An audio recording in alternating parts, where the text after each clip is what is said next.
Welcome to a new chapter of the Unstoppable Product Show.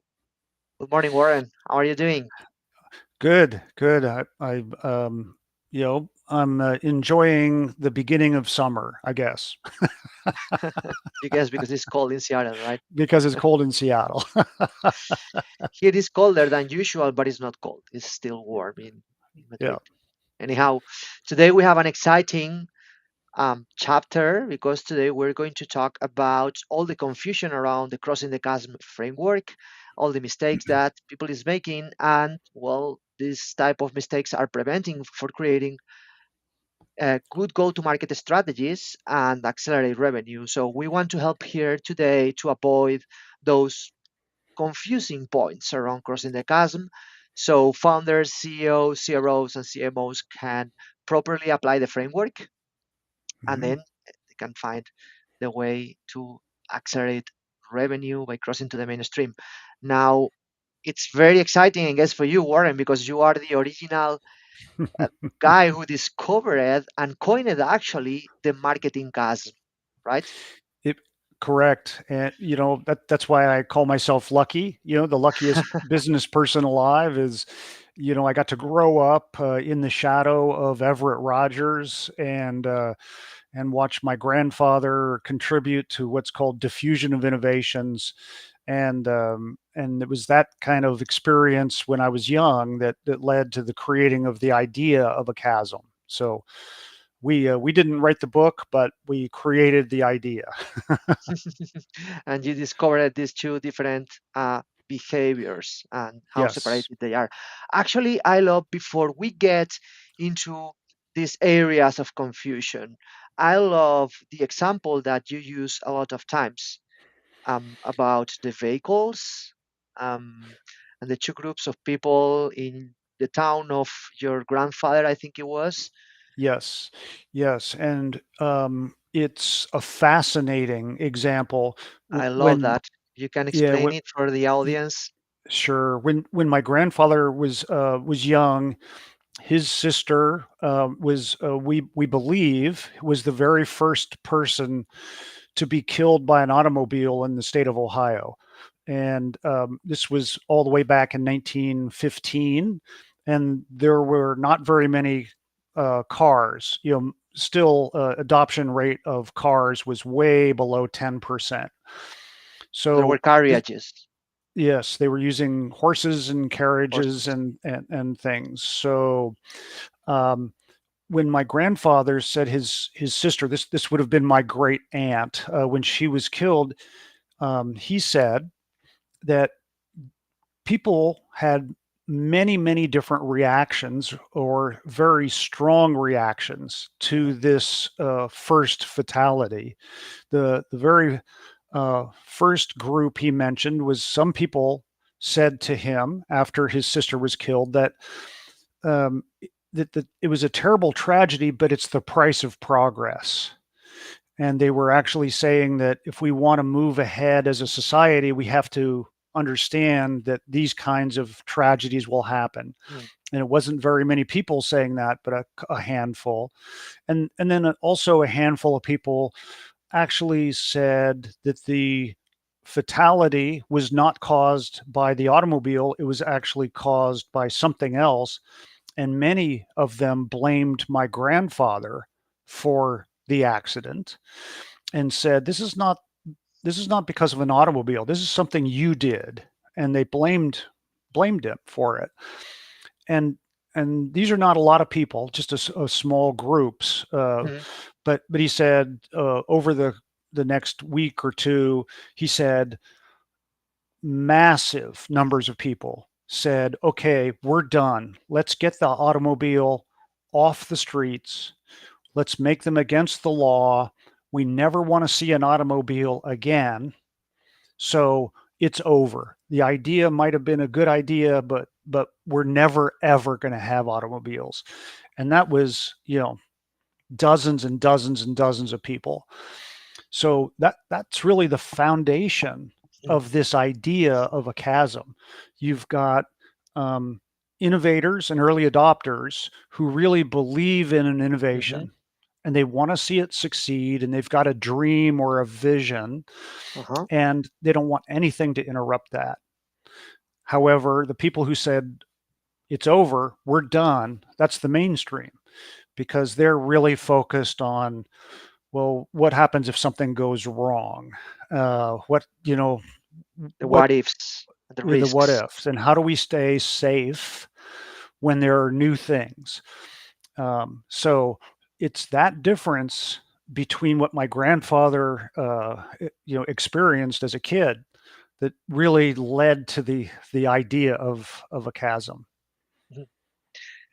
I always love to listen to that history because it really resonates and it just explains with a Oh, real world example how yes. markets adopt technology Yep. and then how behaviors work.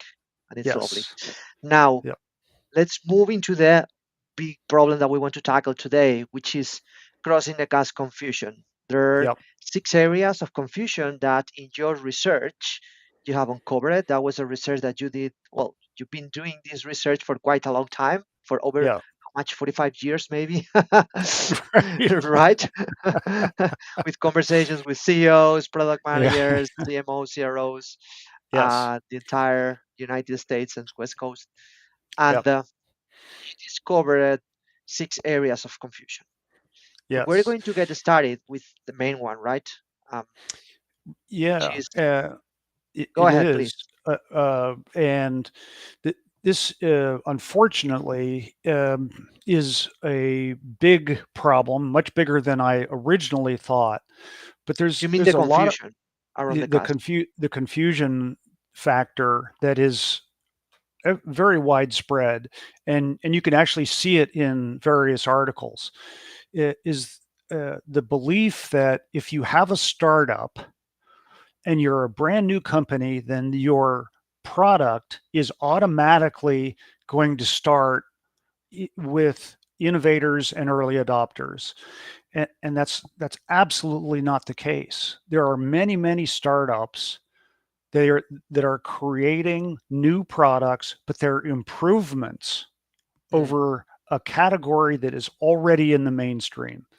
So that's actually more common than creating a totally discontinuous innovation mm, where you do start with innovators and early adopters.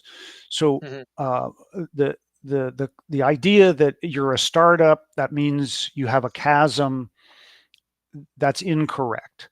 A startup And or a new product. Just because well, of you're a new product, that doesn't mean you have a chasm.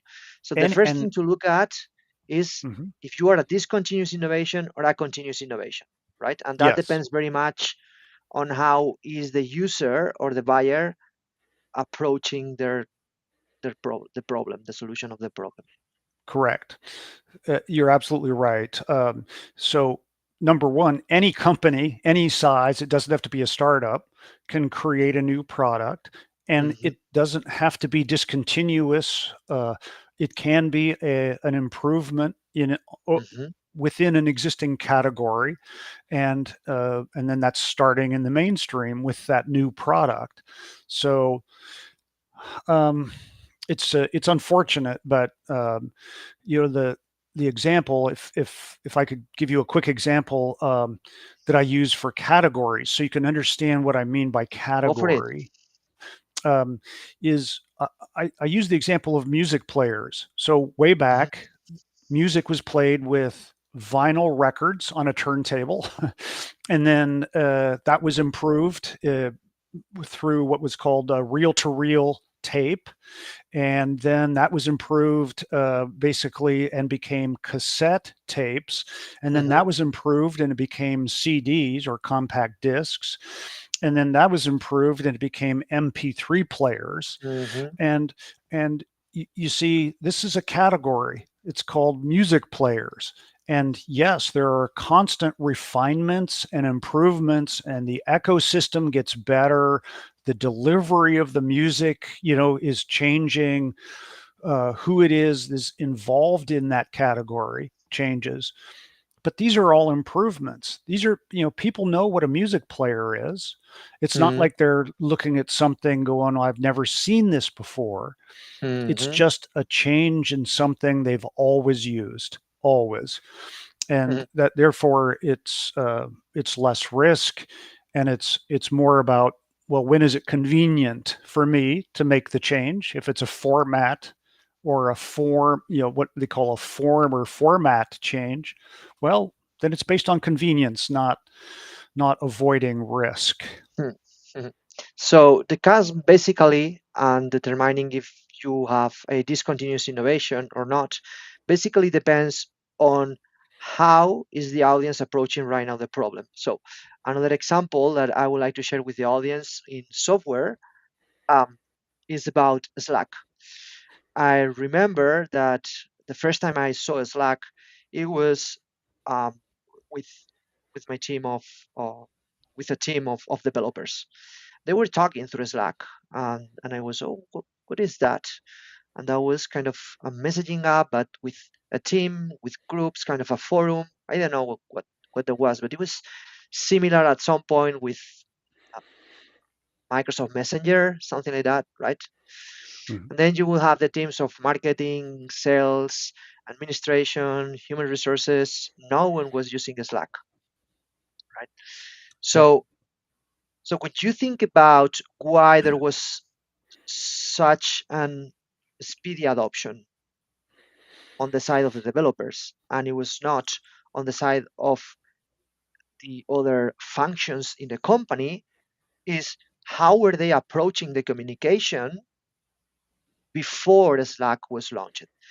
And the Right. point is that across all the developer teams, they were approaching the communications with Microsoft Messenger. So they were used Mhm. to communicate through the internet, Microsoft Messenger, and things like that. Yep. And the Slack was a refinement of Microsoft Messenger in that sense. So Yep. there was no chasm there. But on the other side, you had all these functions, marketing, sales, human resources. They were used just to call or to go to the room and talk with people or send an email, but no messenger, no chat, nothing like that. So for them, there was a chasm, and Yep. hence there was no adoption of Slack. Yep. And I love that example. It's because the use case means so much in terms of whether or not something is familiar or unfamiliar. Mm. We're getting And into another area of confusion, right? Because, yeah, okay, it, let's get into that. I love it. exactly. So um, it, the thing that is crossing the chasm is not a technology. It's a use case of, or an application of a technology. So the example you're using is uh, with engineers. It's a use case that is already familiar. They're actually just kind of refining the original messenger platform, or at least it feels like a refinement, and that's mainstream all the way. However, other use cases with other people, other types of users, Hmm. it requires a lot of change. It's unfamiliar, and that's why that is the other mistake that we see, you and I occasionally, is people say, "Oh, well, Slack crossed the chasm." That that, that that's that shows misunderstanding. No, Slack for engineers and developers was never in the early market, right? It was always a mainstream category, always. Yeah, for So them. for them, yeah. But Slack for other groups and other functions, yes, it was new, different. They had to learn how to use it. It did have to cross the chasm. So, Mhm, what a great example you have there. And the other place that this shows up, not so much in within an organization where obviously it would show up a lot, but these are also regional or geographic mm, differences. mhm, And I saw an analysis not too long ago of the country of Estonia, and I've never been to Estonia, but I'd like to go. And one of the things that they have as a country is they have digitized everything. Hmm. Their driver's license, their voting. They require their children to take computer programming when they're 6 years old. It's a requirement. All right.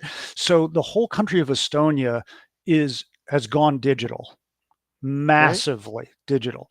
So in that country only, when you introduce a new technology or some new innovation, it's just like your example of the engineers. They're going to take it and go, "Oh, I we know this. This is easy." Yeah. But then you could go to another country, maybe you go to Japan or some other place, and it's not going to be like that at all, and it will be discontinuous in those locations. So the idea that you can say a technology crosses the chasm is just It's wrong. shows it's there's a lot of misunderstanding. So everyone at Gartner is wrong because they are always saying this technology is crossing the chasm. And see that's one of those things that creates a little bit of the problem is they have a thing called a hype cycle where Yeah, they right. just follow the technology, and that's not how people adopt innovations. It's based on the use case. Yeah. So take away a technology doesn't cross the chasm. You have to look to understand if you can have a chasm and adapt your go-to-market and product. You have to look at the combination of the audience. Like for Yep. example, in the Slack example, it was developers and the compensating behavior, which means what are they doing right now? What is their current scenario? Because that is, and what is their behavior right now? And in that Right. case, it was Messenger. That is what determines how much behavior they have to change. So if they don't have anything right now, Slack is a big step. It's a lot of behavioral change. But if they are already communicating in group through Messenger, the step is not that much big, and Right. such there won't be that chasm. So looking at the combination of audience plus current behavior on the approach to the problem and use case. Yes. Okay, fantastic. Yep. And Now, and just one quick sorry, other thing of is course. that there used to be an old saying back when there was a product called Lotus 123. I don't even know if you remember that, but Yeah, I those people. remember that one. Before Office 365, everything was Lotus Notes and all of that. Yeah, It was Lotus Notes, yeah, yeah. and they used to have a saying inside their company was you can sell anything you want as long as it's 95% old. Okay. Oh, okay. Well. That's just a different way of viewing the same thing, which is if 95% of a product is old, that means only 5% of it is new. Well, then there's not really very much change required, Mhm. and people in the mainstream who are already using something will go, oh, 5% change. That's no big deal. So we will accept this new thing. Uh, but it's mostly based on there is no need to change. And that goes to the fundamental behavior of people is like we don't like to change how the Yes. things are going. Is don't tell me I have to change my approach to my day to day. It's like I'm Yes. it's like I'm very happy with what I am doing right now. Don't make me change, please. Right. So that's the majority of the people, of course. And then yeah, and then we have Oh, chasms.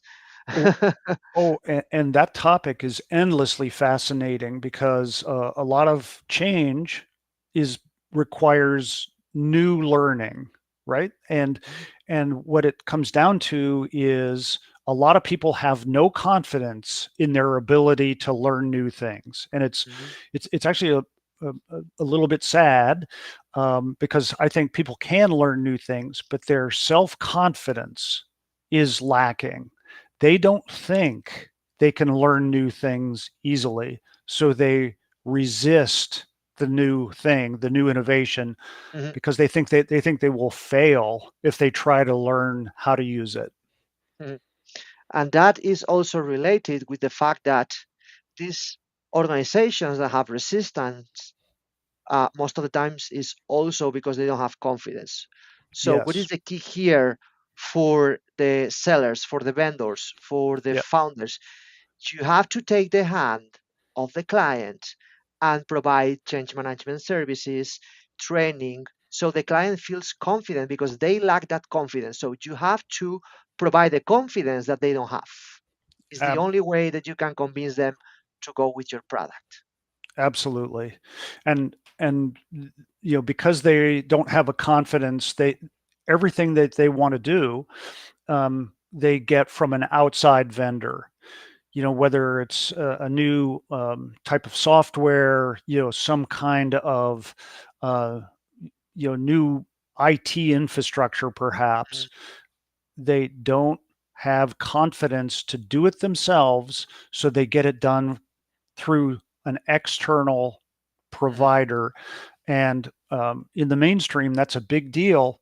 That means you've got to have that service available to overcome that area of resistance mhm. that is actually very widespread. Yeah. That's why to target the mainstream, you need to really set up your customer success team, your support team, your training team, your adoption team, change Yep. management team, everything to move forward and to help the client adopt before you are making the sale, because Yep. otherwise you're not going to close the sale.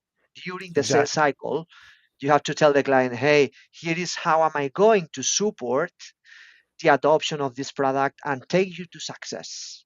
It's not a Yep. waste of time working with me because I'm taking your hand and I'm helping your people change their behaviors. I'll be there. Yep. That's Yep.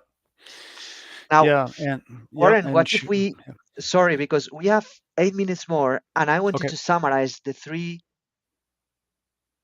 areas of confusion. We have six, and I would love to go through the other two or three at least today. So we've been Oh. talking about area of confusion one, which is mischaracterizing an innovation and assuming there is always a chasm. We Yep. debunked that one. The second is believing crossing the chasm framework only applies to startups, Yep. which is not true neither. The third is thinking that applications or use cases, let's say use cases, and Hmm. technologies are the same thing. They are not, Yep. and what crosses the chasm are the combination of use case plus the audience. Yep. Now the four, this is a new one. Assuming psychographics, which means the profile of the behavioral profile of the buyer, Yep. are static or people stay in one category. Can you Right. briefly Yeah. develop that idea? Absolutely. Um, and Probably this. with the example of your neighbor. That's a great example. Well, I don't know it's if you can share that. it is a good example. One of the things that, again, I think ends up causing some confusion, but also wastes a lot of time, is people in and high tech companies. They go out and they look for early adopters, and they feel like they've got a new product and they have to sell to innovators and early adopters, and that could be perfectly true. But the thing that the mistake that is made is that just because someone is an early adopter with some technology, that does not mean they are always that way. Yeah. And in fact, and the example that you're referring to, my neighbor who drives an electric vehicle, he's an early adopter of EVs, but refused to ever get a COVID vaccination. That makes him a laggard of biological innovations. Hmm, So interesting. you can't say a person is always in one category. And if you go out and you say, let's find the early adopters, that means nothing because you have no idea how they're going to react to the new innovation that you are going to present. They may like it, they may not like it. Yeah. So just because you had one client who was early adopter and now you're launching a new product, that doesn't mean this client that was early adopter for the previous product is going to be an early adopter for the new product because they Right. could be different categories of products, and he could be a laggard for the new Ab- category. abs- Absolutely. So there's there's too much time and effort spent Yeah. on finding people, and it doesn't work that way. And what about how does the CASM work for low cost consumer products? The All right. fifth So, area yeah. of confusion. Oh, okay. So I'm going to just mention the story we started with, where my grandfather's sister was killed by an automobile. So the chasm concept way back started with the idea that it is for extremely high risk propositions, and a lot of high tech is high risk. I mean, look at medical devices. If Mhm. you have a medical device that doesn't work, then the patient could die. So um, the chasm concept has always, from day one, been for things that represent high risk, and the size of the chasm can go up and down based on the amount of risk. But consumer items, what I call t-shirts and candy bars, you know Candy bars candy bars, is those are huge not risk. yeah, If I don't like right, the candy exactly. bar, Well, what? So what? Or if you go and say you buy an article of clothing or a pair of shoes and it's terrible, it doesn't feel good, you don't like it. All right. Well, what have you really lost in terms of time and money is not really big. It's it is it's low risk it's more inconvenient than it is high cost. So um, that's why consumer products, especially the lower price consumer products, the the chasm concept is never ever intended to address those ever. Mhm. Mhm. But it do applies to the higher cost, like electric vehicles and like, Yes. for example, smartphones. Okay, just to Yes. clarify. Yep. Now, the last one, and I think we have enough time, we have 2 minutes and a half to get Okay. it done, is the sixth area of confusion is assuming the CASM applies equally well to all industries. Yes. And one of my favorite topics in some industries, and I'll say renewable energy is one of them. There are lots of times when a government agency will provide huge incentives for you to buy, and you see that in solar, for example, and there's actually a phrase in the solar industry. It's called the solar coaster, which is designed to sound like roller coaster, where it goes up and down and up, and that's all based on government subsidies and Mm, incentives. When a government says to the end user, we will pay you a lot of money, usually in tax breaks, but we'll pay you a lot of money to adopt this. Well, that skews the whole adoption equation. because it's changing the behavior, and the laggards that Uh, are driving by yeah, cost, they are yeah, buying before exactly. anyone else. Okay. Right, exactly. And sometimes the actual provider of the solar panels is someone they know and trust, and the combination, like if a utility comes and puts solar on your house, that's low risk, and then there's incentives and all kinds of things that makes it low cost, and they go, okay, well, why wouldn't I do this? I don't have to do anything, nothing, I just sit back and let it happen.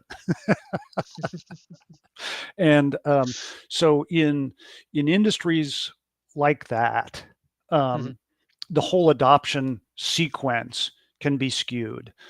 mhm. Um, so Okay. you got to be careful. You gotta be You got to look careful out and for look that. and yeah. Yep. And what are the incentives in the industry to move behaviors, right? And at the end of Right. the day, as always, it's about behaviors. So look Yes. at the behaviors of your buyers, look at the behaviors of your market category and your target audience. And with this, we're going to leave it here. We went through the 6 areas of confusion about crossing the chasm. We'll keep Yep. talking about the chasm in next chapters. So we'll see you here in the Unstoppable Product Show. I hope you enjoyed. Thank you, Warren. Hey, you Talk bet. in the next Yeah, chapter to you. I always love it. Thank you.